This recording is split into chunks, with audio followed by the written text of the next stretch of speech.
Hello friends, welcome to my channel. எல்லோரும் எப்படி இருக்கீங்க? நல்லா இருக்கீங்களா? இந்த வீடியோவில் என்ன பார்க்க போகிறோன்னா, ஒரு மணி சேவிங் ஐடியா தான்.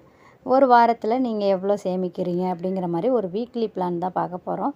ஒரு வாரம் நீங்கள் எந்த அளவுக்கு சேமிக்கிறீங்க, அதை பொறுத்து அந்த மாதத்தில் உங்களுக்கு எவ்வளோ சேவிங்ஸ் வருது அப்படிங்கிறத பற்றி தான் இன்றைக்கி பார்க்க போகிறோம். வாரத்தோட முதல் நாள் நீங்கள் ₹10 சேமிக்க ஆரம்பிக்கணும். 2வது நாள் இன்னும் ஒரு 10 அதிகப்படுத்தி ₹20 சேமிக்க போகிறீங்க. 3வது நாள் 20, 20, 40 அந்த மாதிரி நீங்கள் ₹40 சேமிக்கணும். 4வது நாள் 40 அதிகமாகி ₹80 சேமிக்க போகிறீங்க. 5வது நாள் ₹160, 6வது நாள் ₹320 சேமிக்கணும். ஒரு வாரத்தில் நீங்கள் 6 நாள் பணம் சேமிக்கணும். ஒரு நாள் ஃப்ரீயாக விட்டுருங்க. மறுபடியும் அடுத்த வாரத்துலேயும் நீங்கள் அந்த வாரத்தோட ஃபஸ்ட் நாள் வந்துட்டு ₹10 சேமிக்க ஸ்டார்ட் பண்ணி, அதே போல் 6வது நாள் ₹320 வந்து நீங்கள் முடிக்கணும். இதே மாதிரி நீங்கள் 3வது வாரத்துக்கும் 4வது வாரத்துக்கும் சேர்க்கணும். இந்த மாதிரி தினசரி சேமிச்சிட்ருக்கப்போ 6வது நாள் ₹320 உங்களுக்கு சேமிக்கிறது சிலருக்கு கஷ்டமாக இருக்கலாம். ஆனாலும் கொஞ்சம் கஷ்டப்பட்டு நீங்கள் அதை சேர்த்துட்டிங்கன்னா உங்களுக்கு அந்த மாதத்துக்கான சேமிப்பை நீங்கள் கண்டிப்பாக ரீச் பண்ண முடியும்.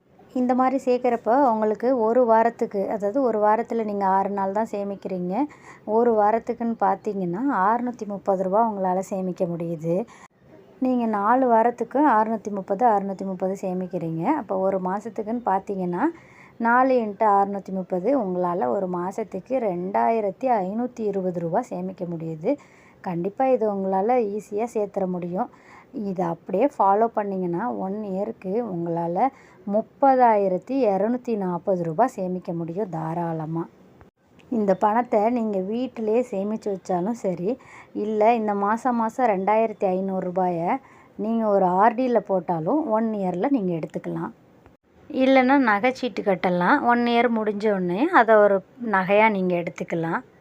இந்த வீடியோ பிடிச்சிருந்தால் லைக் பண்ணுங்கள், ஷேர் பண்ணுங்கள், சப்ஸ்கிரைப் பண்ணுங்கள். வீடியோ பார்த்ததுக்கு நன்றி.